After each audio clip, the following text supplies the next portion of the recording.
Okay friends, नमस्ते, good morning to all of you. कैसे हैं आप सब? चलिए दोस्तों, द CGPSC कोच के ऑनलाइन प्लेटफॉर्म पर आप सभी का फिर से बहुत बहुत स्वागत है। फ्रेंड्स, जैसा कि आज सभी के चेहरे पे बहुत खुशी होगी, सुबह से जो एक सबको बढ़िया खबर सुनने को मिली है। तो दोस्तों, जैसा कि आज एक न्यूज़पेपर के आर्टिकल में आया है कि आप लोगों को आने वाले वीक पे छात्रावास अधीक्षक भर्ती, जो कि अभी तक की सबसे मोस्ट अवेटेड एग्जाम्स है, आपका जो वैकेंसी है वो आप लोगों को अगले हफ्ते उसका नोटिफिकेशन आप लोगों को देखने को मिल सकता है। और फ्रेंड्स, मैंने आप लोगों को लास्ट क्लास में बताया भी था कि जितनी भी मोस्ट अवेटेड वैकेंसीज हैं, ऐसी भर्तियां जो किसी न किसी कारण से अटकी हुई थी, वो आप लोगों को जल्द से जल्द, और अब तो ऐसी प्रिडिक्शन भी लगाया जा रहा है कि 1 से 2 हफ्ते के अंदर में जितनी भी वैकेंसीज आनी है, वो सारी की सारी वैकेंसीज आपको देखने को मिलेंगी। देखिए, जैसा आपका लैब टेक्नीशियन, लैब परिचारक का हो गया, छात्रावास का अभी आप लोगों को आज सुनने को मिला है कि आने वाले वीक में आप लोगों को वैकेंसी देखने को मिलेगी। और इसके अलावा जैसे बताते हैं दोस्त, जैसे एडीआई है, एडीईओ है, तो एडीईओ जो है ये भी आप लोगों को हो सकता है कि आपको नेक्स्ट वीक में या उसके अगले वीक में आप लोगों को देखने को मिल जाए। और इन सब के अलावा क्योंकि दोस्तों शिक्षक भर्ती तो आपने देख लिया, शिक्षक भर्ती भी आप लोग मान के चलिए कि 100% श्योर है, आना ही आना है। छात्रावास का आज आप लोगों को मालूम चल गया है। इसके अलावा कुछ ऐसी भर्तियां हैं जैसे कि क्या RI, patwari, food inspector, Markfed inspector, auditor, इनमें से भी हो सकता है फ्रेंड्स कि आप लोगों को एक से अधिक एग्जाम्स आप लोगों को देखने को मिल जाए। इसमें किसी बात का कोई संदेह नहीं होना चाहिए। तो दोस्तों, करना क्या है, आप देखिए, एग्जाम्स तो आपके सामने आ गए हैं, चाहे वो शिक्षक भर्ती हो, छात्रावास के बारे में हमको आज मालूम चल गया है ना, लैब टेक्नीशियन का, परिचारक का आपके सामने एग्जाम्स, अभी फॉर्म आपकी फिलिंग लास्ट डेट तक है, फिल हो ही रहे हैं। और अब आप लोग को करना यह है कि देखिए, व्यापम क्या होता है, जब एग्जाम मोड में आता है तो वो बैक टू बैक एग्जाम देता है, और हमारे पास में इतना समय नहीं है, क्योंकि देखिए यदि नेक्स्ट वीक में छात्रावास का नोटिफिकेशन आता है तो आप लोगों को मैक्सिमम से मैक्सिमम 2.5 से 3 महीना ही समय मिल सकता है। इन द केस यदि वो इलेक्शन के जो जनरल इलेक्शन होने हैं हमारे, उनके बाद लेता है तो आप लोगों को 2.5 से 3 महीने मिलेगा। और यदि वो उसके पहले एग्जाम कंडक्ट करवाता है तो आप लोगों के पास तो बिल्कुल भी समय नहीं है। इसीलिए ये बिल्कुल एग्जैक्ट राइट टाइम है आप लोगों को अपनी तैयारी को बिल्कुल बूस्टअप करने का। और एक चीज और होती है दोस्तों, क्या होता है, देखिए, अधिकतर आप लोगों में से देखा होगा कि जब हमारे व्यापम के एग्जाम्स बिल्कुल फायर मोड पे आते हैं तो क्या होता है, किसी लास्ट टाइम जो हुआ था कि छात्रावास भर्ती हमारा नोटिफिकेशन आ चुका था, एडीओ बहुत तेजी से मार्केट में हवा चल रही थी एडीओ एग्जाम्स की। जब इस तरह की डिफरेंट वैकेंसीज हमारे सामने आती हैं तो क्या होता है, इसमें 70 to 80% सिलेबस तो हमारा सेम होता है, लेकिन क्या होता है, जैसे आपका जो एडीईओ है वहां आपको ग्रामीण विकास पढ़ना है, वहां आपको पंचायती राज पढ़ना है। यहाँ यदि छात्रावास की बात करें तो छात्रावास के एग्जाम में क्या होता है कि आपका कंप्यूटर का वेटेज अपने आप में इतना है कि जितना किसी भी एग्जाम्स में नहीं होता है। तो यदि आप सोचें कि मैं एट ए टाइम, जब सारी वैकेंसीज आ जाएंगी, जब सारे फॉर्म्स आ जाएंगे, तब मैं तैयारी करूंगा, तब मैं जाकर क्या करूंगा, आपका कंप्यूटर पढ़ूंगा, मैथ्स पढ़ूंगा, रीजनिंग पढ़ूंगा, एट ए टाइम एग्जाम के समय, विशेषकर एग्जाम के टाइम में आप लोग किसी भी सब्जेक्ट को थॉरोली या डीपली नहीं पढ़ सकते हैं। इसीलिए यही एग्जैक्टली टाइम है कि अभी आप लोग का जो सब्जेक्ट कमजोर है या जिस पे आप लोग कमांड बनानी है, यही समय है।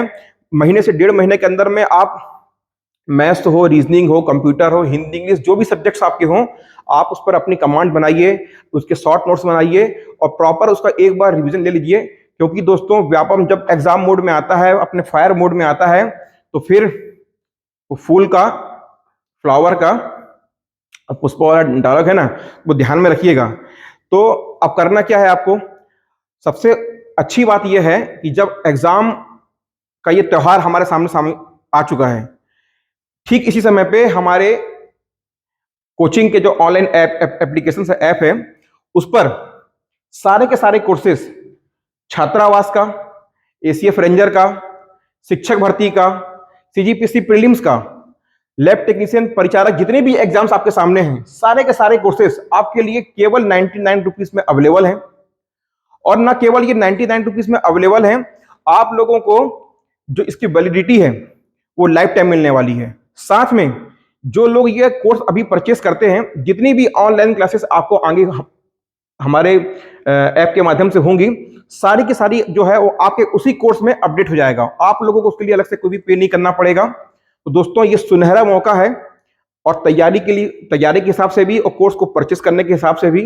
तो अभी तक यदि आप लोगों ने हमारे जो एप्लीकेशन है उसको आपने डाउनलोड नहीं किया है तो डाउनलोड करिए, जाइए और जिस भी सब्जेक्ट को जो भी कोर्स आपको परचेस करना है परचेस करिए और तैयारी में भिड़ जाइए। क्योंकि दोस्तों जब नोटिफिकेशन आ जाता है तो नोटिफिकेशन आने के बाद में आप सोचे कि किसी सब्जेक्ट को मैं थॉरली पढ़ लूंगा तो वो पॉसिबल नहीं होता है।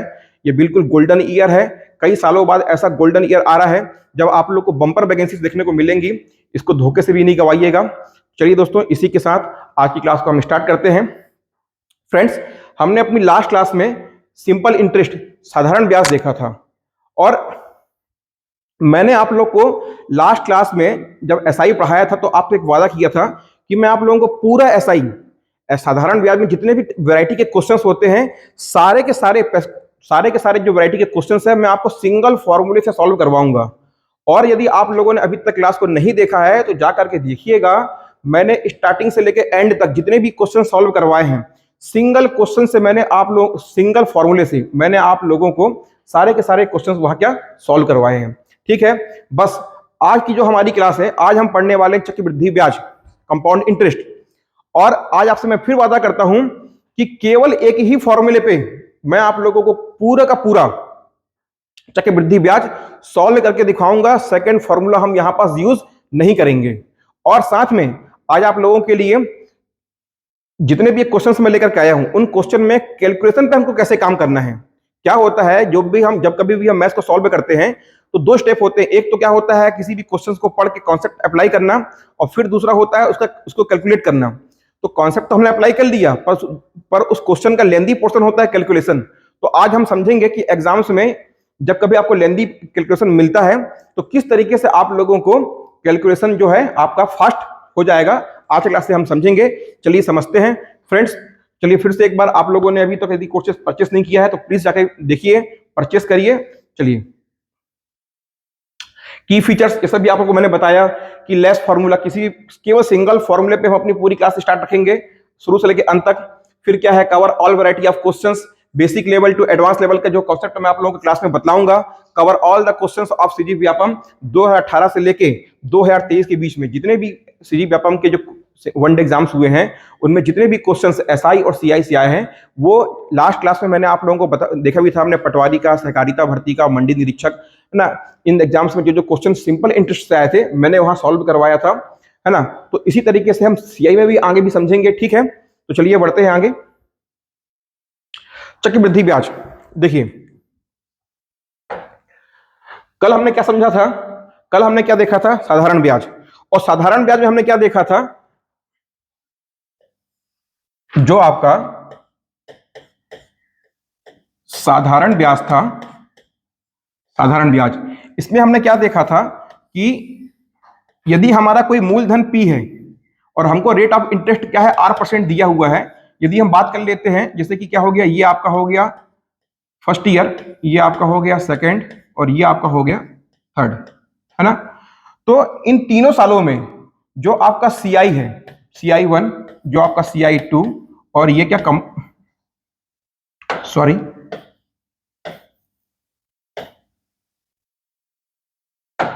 ये जो आपका यहां हम SI निकाले थे, SI1 और SI2 और ये क्या SI3। यदि हमारा मूलधन, रेट ऑफ इंटरेस्ट और समय में किसी प्रकार का परिवर्तन नहीं हो रहा है तो जो साधारण ब्याज था वो उसमें किसी प्रकार का परिवर्तन नहीं हुआ था। ठीक है, तो यहां पर जो आपका सिंपल इंटरेस्ट 1, 2, 3 होंगे, ये क्या होंगे, एक दूसरे के इक्वल होंगे। इसमें किसी भी प्रकार का आप लोगों को चेंजेस देखने को नहीं मिलेगा। अब हम बात कर लेते हैं किसकी, अब हम बात कर लेते हैं चक्रवृद्धि ब्याज की, क्या, CI। ठीक है, CI में क्या होता है समझिएगा, ये हमारा कोई मूलधन है, rate of interest R%। Similar उसमें भी देख लेते हैं, फर्स्ट ईयर, सेकंड और ये हो गया थर्ड। ये हो गया आपका कंपाउंड इंटरेस्ट 1, कंपाउंड इंटरेस्ट 2 और ये हो गया आपका कंपाउंड इंटरेस्ट 3।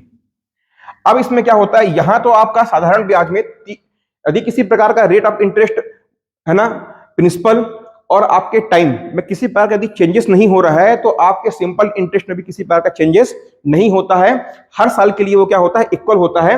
लेकिन यदि आप बात करते हैं कंपाउंड इंटरेस्ट की, चक्रवृद्धि ब्याज की, तो चक्रवृद्धि ब्याज में यदि आपका रेट ऑफ इंटरेस्ट सेम है, आपका प्रिंसिपल सेम है, समय भी सेम है, लेकिन यहां पास क्या होता है, जो आपका जो कंपाउंड इंटरेस्ट होता है वो इक्वल नहीं होता है।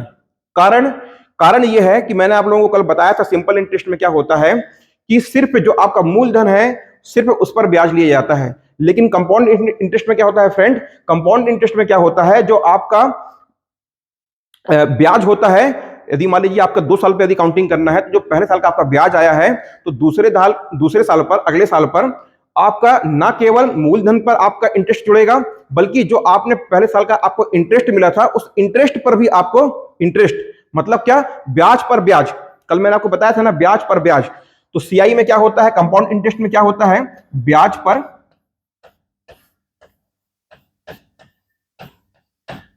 ब्याज।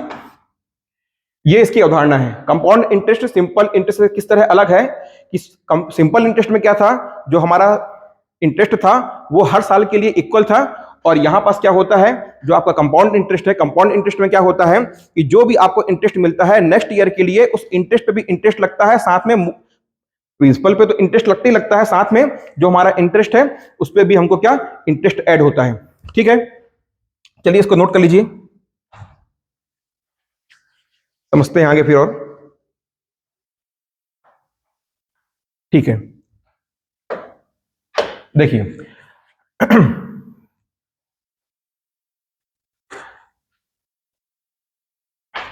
ये जो अब आपको मैं कॉन्सेप्ट बता रहा हूं इसको बहुत ध्यान से समझिएगा। यदि आप लोगों ने इस कॉन्सेप्ट को समझ लिया तो सिंपल इंटरेस्ट और कंपाउंड इंटरेस्ट दोनों का ही आप लोगों को जो कॉन्सेप्ट है वो आप लोगों को लाइफ टाइम के लिए दिमाग में बैठ जाने वाला है। तो बहुत ध्यान से समझिएगा। हम पहले बात कर लेते हैं किसकी, साधारण ब्याज की, सिंपल इंटरेस्ट, है ना। और ये हमारा क्या हो गया, चक्रवृद्धि ब्याज। समझिएगा, कल मैंने आप लोगों को बताया था कि आपने अपने किसी मित्र से 100 रुपए उधार लिए, ठीक है, और आपने कहा कि मैं 1 साल बाद आपको वापस करूंगा। तो आपके मित्र ने आपसे कहा कि ठीक है भाई, मेरे को 1 साल बाद ये वापस कर देना, पर जो 100 रुपए आप मेरे से ले रहे हो उस पर मैं 10 रुपए का आपसे क्या लूंगा, ब्याज लूंगा। ठीक है, तो चलिए समझते हैं। जैसे आपका ये मूलधन है पी, ये कितना है, 100 रुपए। ठीक है, आपने क्या किया, पहले साल पर, पहले 1 साल बाद, क्या 1 साल बाद आपने ये बोला कि मेरे जो मेरा मूलधन था वो तो मैं लूंगा ही लूंगा, और इस पर जो 10% ब्याज बनता है, कितना हो गया, 100 रुपए का 10% कितना हो गया, 10 रुपए, ये मैं आपसे लूंगा। लेकिन आपके मित्र ने क्या कहा कि मेरे को 1 साल का समय और चाहिए। तो आपने कहा कि कोई बात नहीं, 1 साल का समय आपको और लगता है तो आप और ले लीजिए, लेकिन क्या करना कि दूसरे साल में आप मेरा जो मूलधन था वो तो आप मेरे को देना ही देना, जो मेरा मूलधन है वो तो आप मेरे को देना ही देना, साथ में क्या करना, दूसरे, क्योंकि अब क्या समय बदल गया, नेक्स्ट ईयर की बात हो रही है, तो मूलधन तो आप मेरे को देना ही देना, और जो उस मूलधन का 10% ब्याज बनता है वो 10 रुपए भी आप मेरे को दे देना, और इसके अलावा जो आपका पहले साल का 10 रुपए का ब्याज था वो तो आपको देना ही है, वो तो आपको देना ही है। तो ये क्या बात हो गई, ये बात हो गई हमारी किसकी, दूसरे साल की बात हो गई, दूसरे साल की बात हो गई। तो अब यदि देखें हम यहां पास, तो पहले साल के लिए हमारा ब्याज कितना हो रहा है, पहले साल के लिए हमारा ब्याज हो रहा था, पहले साल के लिए हमारा ब्याज हो रहा था कितना, 10 रुपए, और हमारा अमाउंट कितना हो रहा था, 100 और 10 110 रुपए। दूसरे साल के लिए बात कर लेते हैं कि देखिए दूसरे साल के लिए हमारा ब्याज कितना हो रहा है, 10 रुपए। दूसरे साल के लिए ब्याज कितना हो रहा है, ये जो 10 रुपए है ये तो पहले साल का ब्याज है। तो दूसरे साल पे क्या लिया हमने, ये मूलधन रखा और उस पर 10% ब्याज लिया। तो दूसरे साल के लिए भी हमारा क्या हो रहा है, हमारा जो SI2 है, ये जो हमारा दूसरे साल का ब्याज है ये भी 10 रुपए है। और यदि हम बात करें कि जो कुल अमाउंट कितना हो रहा है, मिश्र धन कितना हो रहा है, तो 100 धन 10 10 धन कितना हो गया, 120। जो आपका अमाउंट हो रहा है वो कितना हो रहा है, 120।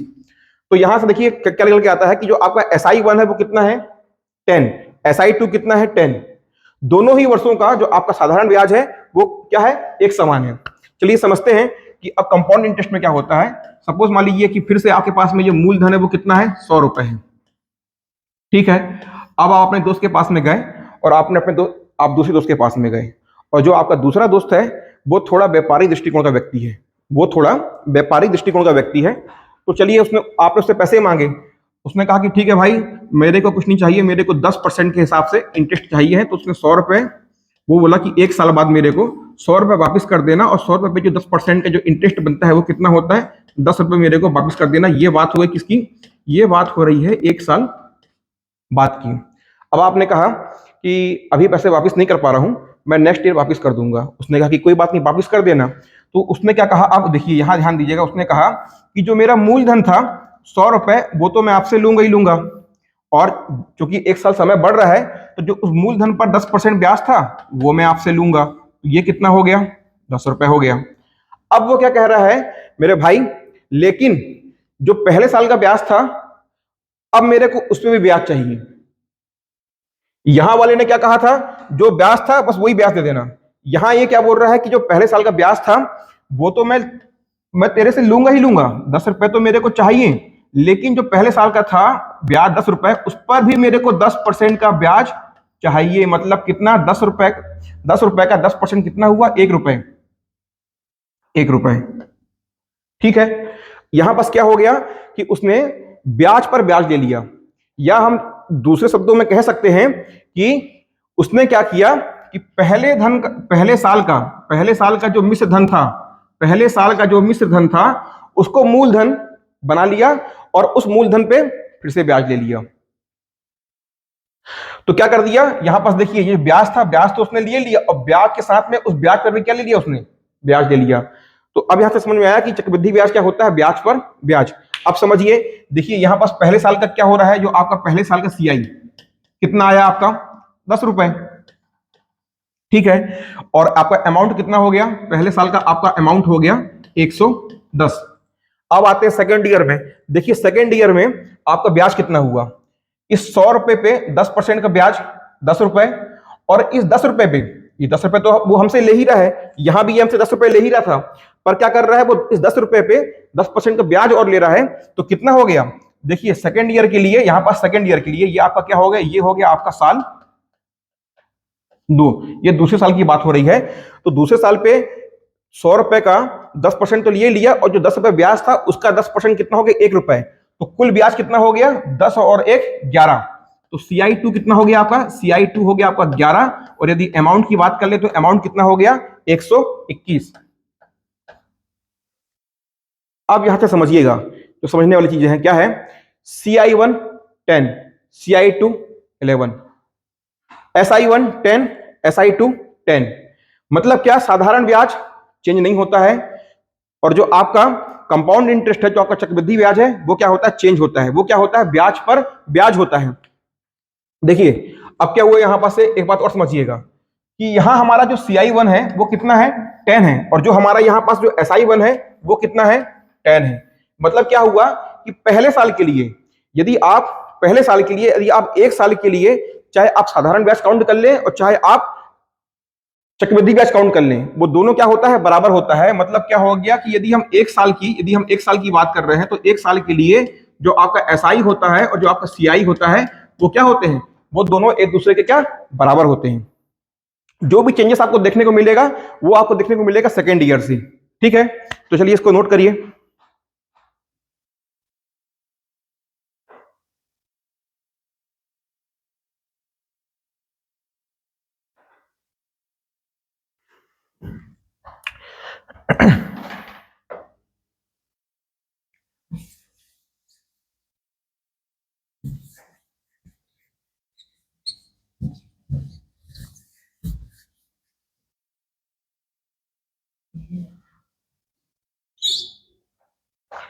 तो देखिए दोस्तों, अभी हमने क्या देखा कि पहले साल का जो हमको ब्याज कितना मिला, 10 रुपए, अमाउंट कितना हो गया, 110 रुपए। दूसरे साल का ब्याज हमको कितना मिला, 11 रुपए, अमाउंट कितना हो गया, 121 रुपए। अभी आप बोलेंगे कि सर, आप बोल रहे थे कि जैसा कि आपने सिंपल इंटरेस्ट में सिर्फ एक फॉर्मूले पे सारे वैरायटी के क्वेश्चन सॉल्व करवाए थे, अभी आपने कहा था कि कंपाउंड इंटरेस्ट में भी आप सिर्फ एक फॉर्मूले का यूज करके पूरे के पूरे वैरायटी के क्वेश्चन सॉल्व करवाएंगे। तो चलिए समझते हैं कि वो हमारा इकलौता फॉर्मूला कौन सा है। कल आप लोगों ने यदि पढ़ा होगा तो आप लोगों ने देखा होगा, ये डंडी खींची, ये P और ये लिखा हमने 100, वहां हमने क्या किया था, I लिखा था। आज हम क्या कर रहे हैं, यहाँ पास A लिख रहे हैं, और ये हो गया हमारा 100 + R। वहां हम आई अपन सिंपल इंटरेस्ट में आई अपन पी लिए थे, आज हम क्या कर रहे हैं कंपाउंड इंटरेस्ट में अमाउंट डिवाइडेड बाय क्या कर रहे हैं, अमाउंट बाय प्रिंसिपल ले रहे हैं, है ना, मिश्र धन भागे मूलधन। ठीक है, तो हमारे पास में ये क्या आ गया, एक फॉर्मूला आ गया, बस सिंगल फॉर्मूला हमको यूज करना है। अच्छा देखिए, अब आप कहेंगे सर कि ये तो ठीक है, अब इसमें समय कहां आता है, तो समझिएगा, अभी हमने जैसे इस क्वेश्चन में क्या लिया है 100 रुपए, ठीक है, हमारा मूलधन कितना है 100 रुपए और हमारा रेट ऑफ इंटरेस्ट कितना है, जो हमारा मूलधन है वो कितना है 100 रुपए और जो हमारा रेट ऑफ इंटरेस्ट है वो कितना है 10%। तो समझिएगा यहां से देख के कि चलिए इसको सॉल्व करते हैं, रख देते हैं वैल्यू को, तो ये हो गया 100 प्लस 10 डिवाइडेड बाई 100, ये कितना आ गया 110 डिवाइडेड बाई 100।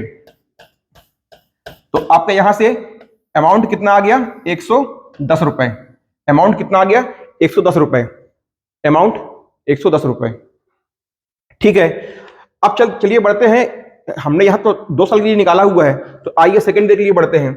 जब आपको सेकंड ईयर के लिए काउंट करना है तो कुछ नहीं करना है, ये जो आपने फॉर्मूला लिखा हुआ है कि A divided by P is equal to 100 plus R divided by 100। यदि वो आपसे कहता है 2 साल के लिए तो कुछ नहीं करना है, आपको फिर से 100 प्लस R लिखना है डिवाइडेड बाई 100 कर देना है। वो आपसे कहता है 3 सालों के लिए तो फिर से आपको गुणा करके सेम वैल्यू आपको लिख देना है, जितना वो आपसे कहता है आपको लिखते जाना है। तो इस तरीके से हमारा क्या बनता है फॉर्मूला।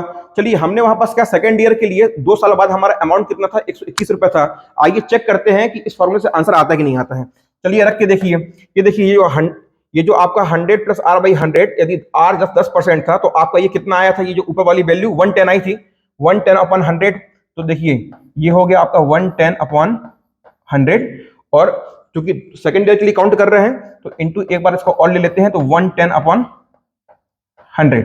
ठीक है, ये एक शून्य से एक शून्य, ये एक शून्य से एक शून्य गया, ऊपर कितना हो गया 11 का गुणा 11 से होगा तो कितना हो गया 121 और ये नीचे 10 का गुणा 10 से होगा तो कितना हो गया 100। ओके, तो आया आपका।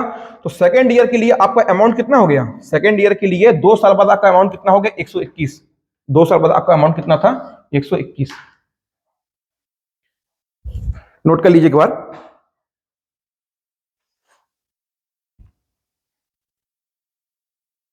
तो हमने यहां पास चक्रवृद्धि ब्याज को 2 तरह से समझा।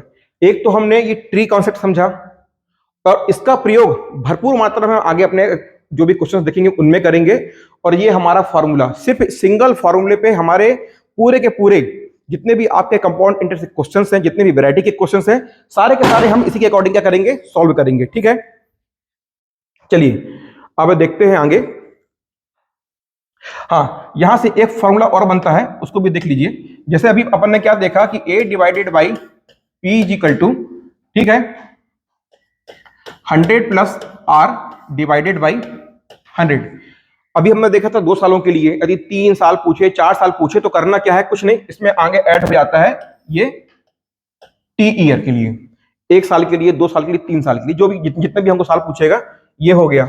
अब सर मान लीजिए क्या होता है, आपको बोलता है यहां तो हमारा क्या था R फिक्स था, यदि आपको कहता है कि पहले साल के लिए R1 इंटरेस्ट है, दूसरे साल के लिए R2 इंटरेस्ट है, तो ऐसे केस में आप क्या करेंगे, कुछ नहीं करना है। देखिए हमारा फॉर्मूला में बस वही का वही रहेगा, थोड़ा सा चेंजेस होगा। ये आपका 100 था, ये आपको R1 डिवाइडेड बाई 100 कर देना है, गुणे यदि आपको 2 साल के लिए यदि 2 इंटरेस्टेड दिया है तो 100 प्लस R2 डिवाइडेड बाई 100। बस वो जितना कहते जाएगा आपको उसको ऐड करते जाना है। तो ये आपका क्या हो गया, यदि आपका rate of interest different year के लिए क्या होगा, डिफरेंट होगा, तो वहां पर क्या करना है आपको 100 plus R1 divided by 100 into 100 plus R2 divided by 100। चलिए इसको नोट कर लीजिए। और ये जो हमारा बन गया है यूनिवर्सल फॉर्मूला। अब बस कुछ नहीं करना है कि पूरे के पूरे जितने भी हम वैरायटी के क्वेश्चंस देखेंगे उसमें हमको इसका क्या करना है, यूज करना है। नोट कर लीजिए।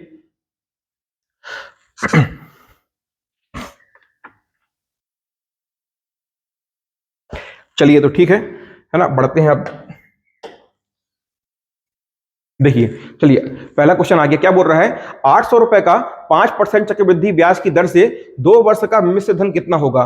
हमको क्या दिया हुआ है समझिएगा, हमको दिया हुआ है P, कितना दिया हुआ है 800 रुपए। हमको आर परसेंट कितना दिया हुआ है, हमको आर परसेंट दिया हुआ है 5%, और हमको समय कितना दिया हुआ है, हमको टी जो समय दिया हुआ है 2 साल, और हमसे पूछ क्या रहा है, अमाउंट पूछ रहा है। अभी हमने क्या देखा था, समझिएगा, अभी हमने देखा था कि A divided by P equal to 100 plus R divided by 100 और की पावर टी।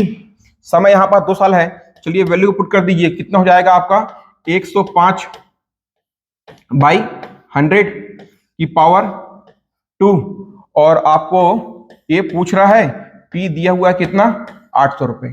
सॉल्व कर लीजिए। चलिए आगे बढ़ते हैं, देखते हैं 105 गुणा 105, ये 100, ये 100 है ना, और ये क्या है a डिवाइडेड बाई a भागे 800।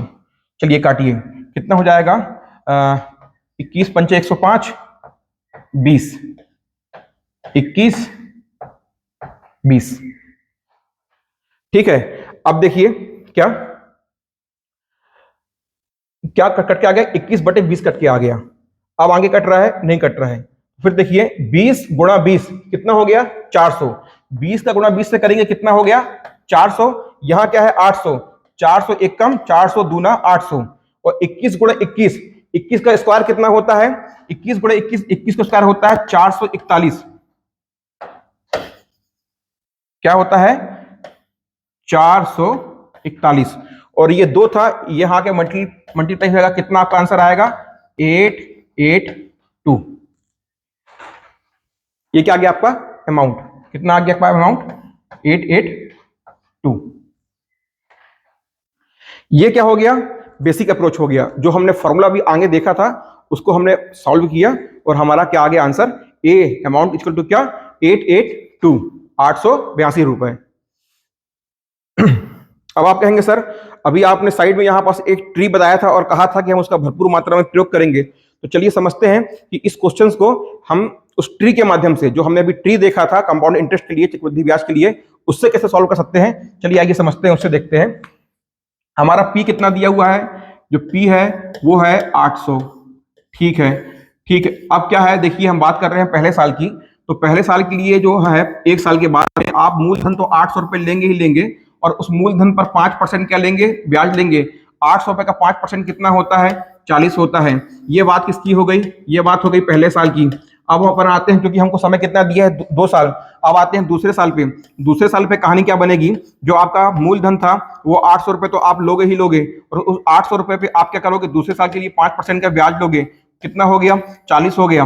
अब मैंने आपको क्या बताया था, मिश्र धन की खासियत क्या है, मिश्र धन की खासियत यह है कि ब्याज पर ब्याज लेता है, तो क्या करेगा, अब वो दूसरे साल के लिए हम बात कर रहे हैं ना, ये दूसरे साल पे आ रहे हैं, तो दूसरे साल के लिए क्या करेगा, जो आपका पहले साल का 40 रुपए था उसको तो वो आपसे 40 रुपए तो आपसे लेगा ही लेगा, वो 40 रुपए तो आपसे ले ही लेगा, और इस 40 रुपए पे आपसे क्या लेगा, इस ब्याज पर आपसे ब्याज लेगा 5%, तो 40 रुपए का 5% कितना हो गया 2, 40 रुपए का 5% 2 हो गया।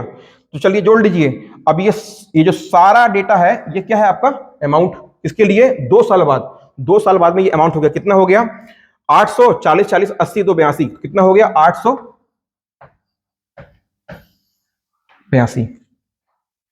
हुआ। जो भी हमने पहले मेथड देखा था उससे आप लोगों को ये आसान लगा, डेफिनेटली उससे आसान है, और इससे डिफिकल्ट से डिफिकल्ट क्वेश्चन यदि आप फॉर्मूला यूज कर रहे हैं और काटा पीटी कर रहे हैं, एग्जाम से जाके लेंथी कैलकुलेशन कर रहे हैं, यहां से हमको ये ट्री बनाएंगे, आपको 2 साल के लिए दिए, आपको 5 साल के लिए दिए, दे दे, आपका आंसर चुटकियों में आ जाएगा। तो ये क्या हो गया, जो हमने सबसे पहले चक्रवृद्धि ब्याज का जो हमने ट्री कॉन्सेप्ट देखा था उससे सॉल्व किया। चलिए नोट कर लीजिए इसको। अच्छा देखिए, अभी मैंने आप लोगों को बताया था, ये तो इस क्वेश्चन को हमने 2 तरह से सॉल्व कर लिया। अभी मार्केट में इन द सेंस अभी क्या हो रहा है, स्टूडेंट्स ने क्योंकि देखिए क्या होता है, जैसे जो आपके दूसरे एग्जाम होते हैं, एसएससी हो गया, आरआरबी, एनटीपीसी वगैरह हो गया, तो उसमें क्या रहता है, समय बहुत कम होता है, मैथ्स और रीजनिंग के क्वेश्चन बहुत ज्यादा आते हैं, तो वहां पास हमको मैथ्स को इतनी फास्ट अप्रोच सॉल्व करना रहता है, क्योंकि समय कम रहता है, नंबर ऑफ क्वेश्चन ज्यादा रहते हैं, डिफिकल्ट भी रहते हैं। तो उसी के लिए मार्केट में अभी एक आप बात कह लें कि एक नया टेक्निक तो नहीं है, ये एक्चुअल में क्या है, वैदिक अप्रोच है।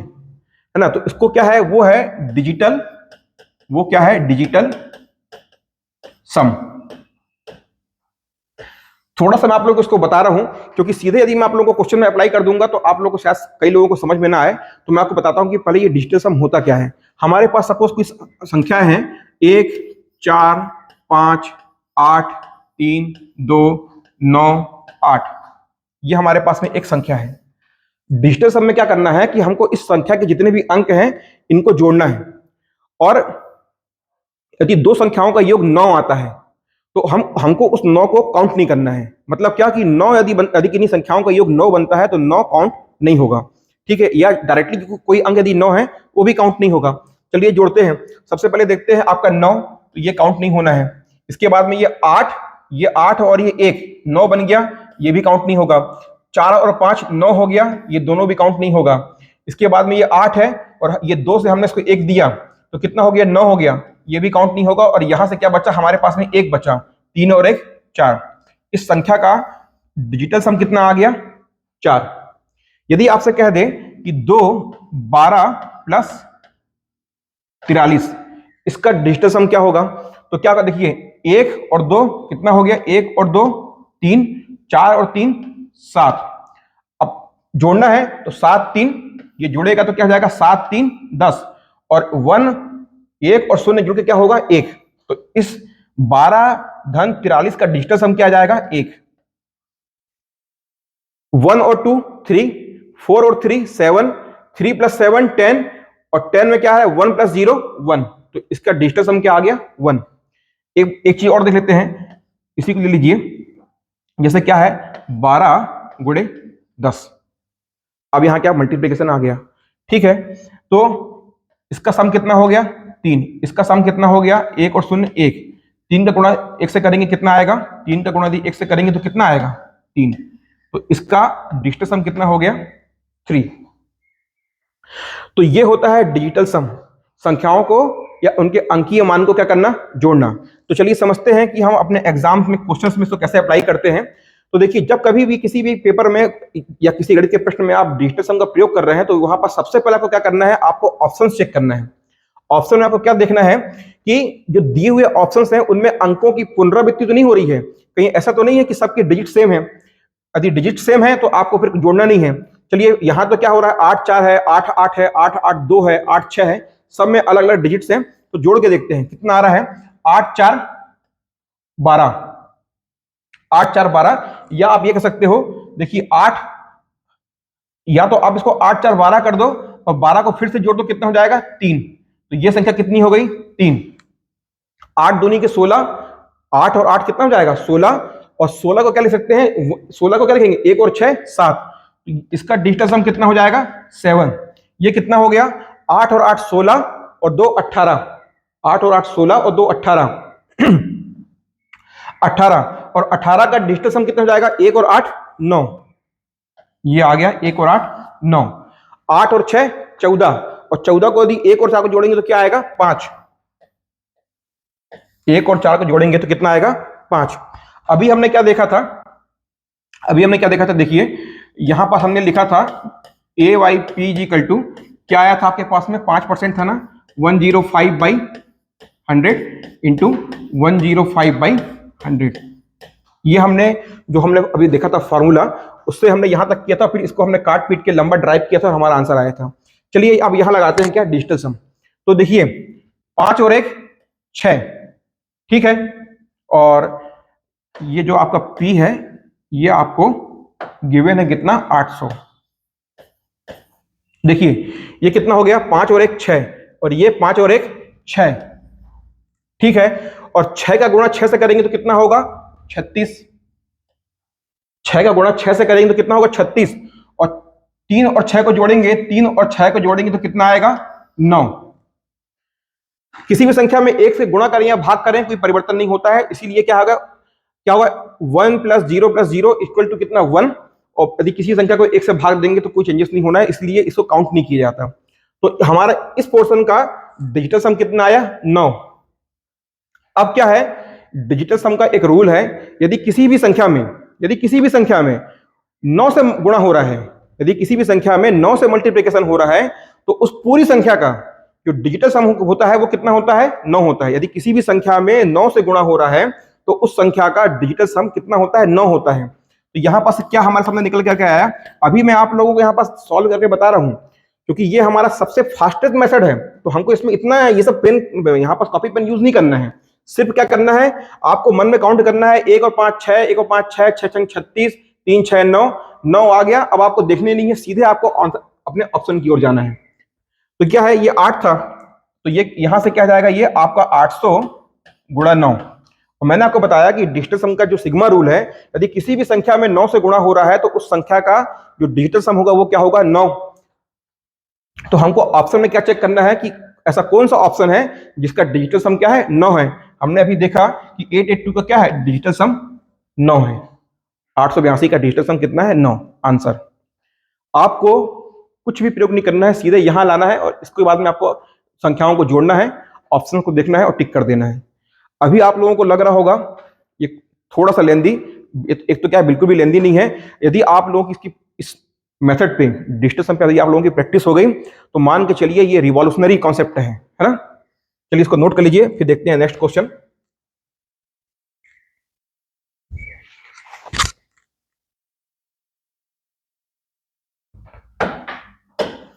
आइए, क्या बोल रहा है, 1000 रुपए का 10% की दर से 3 वर्ष का मिश्र धन कितना होगा। कितना दिया है मूलधन, 1000 रुपए, 10% के हिसाब से तो कितना हो गया, 110। 100 प्लस 10 कितना जाएगा, 110।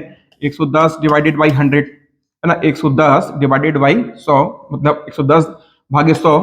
और कितने साल के लिए, 3 साल के लिए, तो 110 भागे 100 और 110 भागे 100।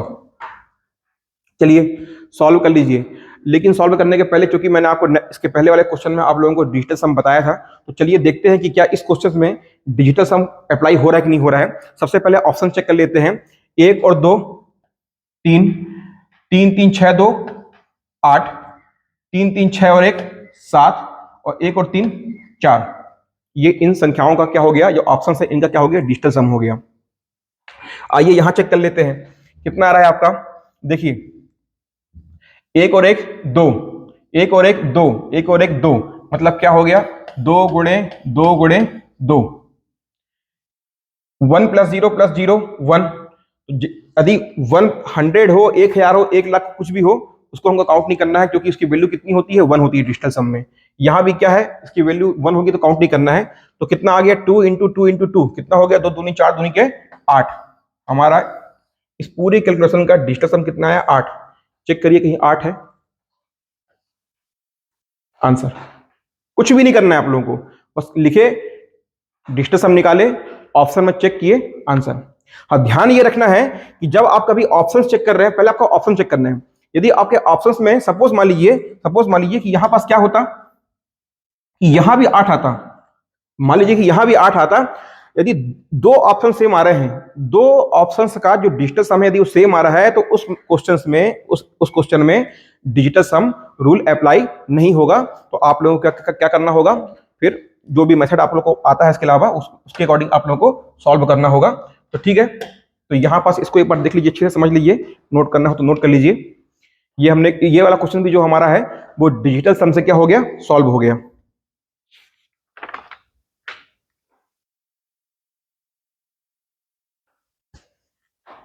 ठीक है, चलिए देखते हैं अगला क्वेश्चन क्या बोल रहा है। 4% चक्रवृद्धि ब्याज की दर से 1565 रुपए धनराशि कितने समय में 17,576 रुपए हो जाती है। ठीक है, क्या बोल रहा है, चलिए हमारे पास में क्या फॉर्मूला था, हमने ये देखा था P divide A by P equal to 100 plus R by 100। ठीक है, और समय कितना दिया है हमको, हमसे समय पूछ रहा है कितने समय में, है ना, कितने समय में। तो चलिए ये क्या हो गया, धनराशि, ये अमाउंट है और ये आपका क्या है, प्रिंसिपल है। 15, ये आपका अमाउंट कितना है, 17,576 भागे 15,625। ये आपसे क्या पूछ रहा है, ये राशि 4%, ये क्या जाएगा आपका 104 डिवाइडेड बाई 100। और आपसे क्या पूछ रहा है, समय, कितने समय में ये 15,625 रुपए 17,576 रुपए 4% के रेट से कितने समय में ये 15,625 17,576 में कन्वर्ट हो जाएगी। चलिए सॉल्व करिए, देखिए। अब जब कभी आपके सामने ऐसी कैलकुलेशन आती है तो आपको इसको सॉल्व करने नहीं बैठना है, सबसे पहले आपको देखना है कि अंक क्या दिया हुआ है। तो यहां पर ध्यान दीजिए, आपको यहां पास क्या दिखाई दे रहा है 625, यहां क्या दिखाई दे रहा है 76। वैसे तो हम सभी को यदि स्क्वायर्स की बात कर रहे हैं तो 1 से लेकर 50 तक के स्क्वायर्स, और यदि क्यूब की बात करें तो 1 से लेकर 30 तक के क्यूब याद होने चाहिए, और आपने याद भी कर रखे होंगे मान लीजिए। अब हमको एग्जाम में तुरंत याद नहीं आ रहा है, तो यहां ध्यान देना क्या है, लास्ट डिजिट हमको दिखाई दे रही है 76 और ये क्या है 625। चलिए देखते हैं, मतलब जो हमारा हो सकता है कि किसी का क्या हो, रूट हो। ठीक है, इसको काटते हैं तो किससे कटेगा, 104 कटेगा 4 से, 4 दूना का 8 और 6 चौको 24, और ये हो जाएगा आपका क्या 25। 15,625 किसका स्क्वायर होता है, किसका स्क्वायर होता है, स्क्वायर नहीं सर, ये होता है क्यूब, किसका 25 का, ये 25 का क्यूब होता है। और 17,576 किसका क्यूब होता है, ये होता है 26 का क्यूब। किसका क्यूब होता है, ये 26 का क्यूब।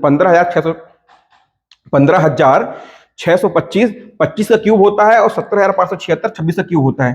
तो चलिए नोट डाउन कर लेते हैं, क्या आ गया हमारे पास में 26/25 ये क्यूब है, और यहां क्या था 26/25 और ये टी। आप लोगों ने यदि घातांक को करने के नियम पढ़ा होगा तो उसमें क्या नियम होता था, यदि a की पावर m है इज इक्वल टू a की पावर n है, तो ये m और n क्या हो जाएंगे, ये m और ये n बराबर हो जाते हैं। तो यहां से देखिए ये 26/25 26/25, तो t आपका क्या जाएगा, जो आपका जो समय आ जाएगा वो कितना हो जाएगा 3 साल। देखिए 3 साल आंसर।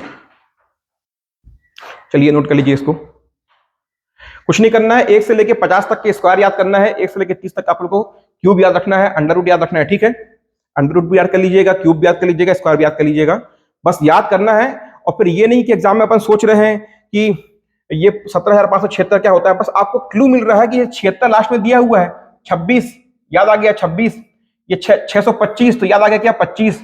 इस तरीके से आप लोगों को एग्जाम में तुरंत क्लिक करना चाहिए माइंड आप लोगों का। चलिए देखते हैं फिर नेक्स्ट क्वेश्चन क्या बोल रहा है, कितने समय में 8,000 रुपए की धनराशि 10% चक्रवृद्धि ब्याज की दर से 9,661 रुपए, सॉरी 9,261 रुपए हो जाती है, जबकि ब्याज अर्धवार्षिक रूप से संयोजित किया जाता है।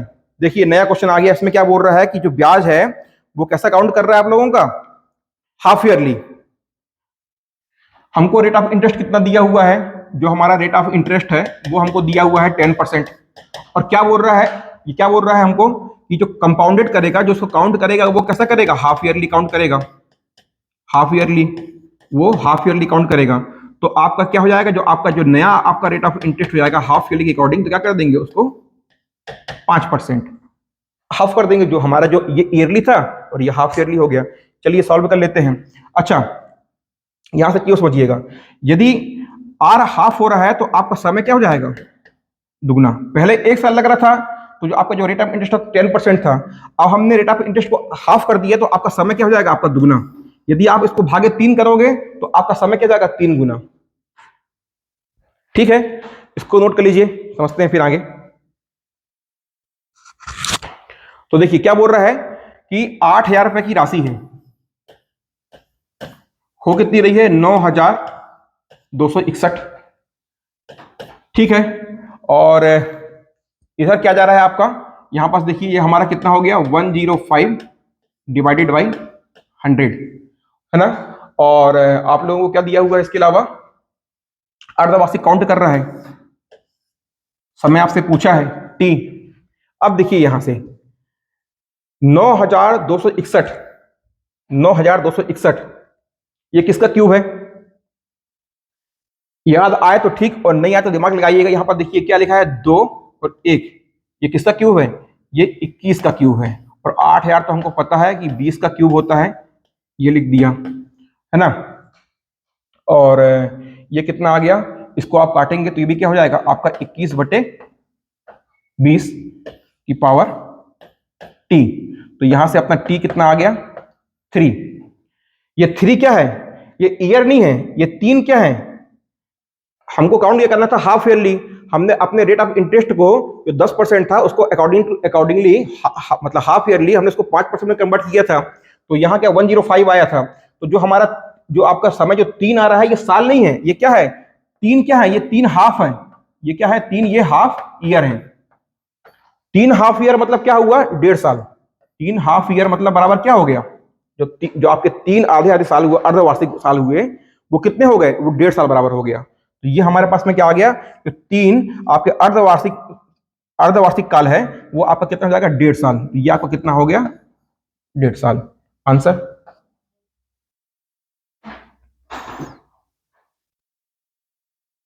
ठीक है। जब कभी आपसे कहे आपको इंटरेस्ट दिया हुआ, रेट ऑफ इंटरेस्ट आपको यदि ईयरली दिया हुआ है और बोल रहा है कि काउंट करिए हाफ ईयरली, उसको हाफ कर लेना है और समय को क्या, टाइम को क्या, दुगना कर देना है। ठीक है, चलिए।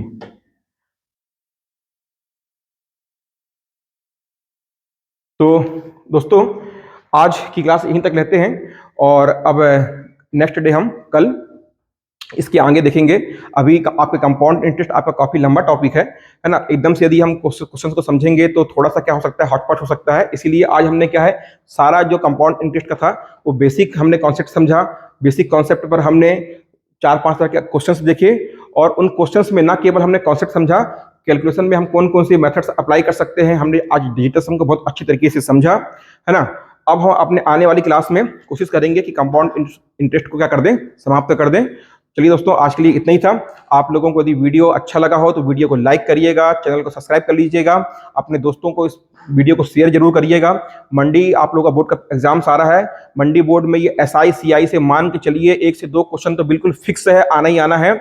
और मैं आप लोगों को ये भी गारंटी दे रहा हूं कि जो मैंने आपको SI और CI में पढ़ाया है, यहां से सेम पैटर्न में आप लोगों को क्वेश्चन देखने को मिलेगा, सेम पैटर्न में।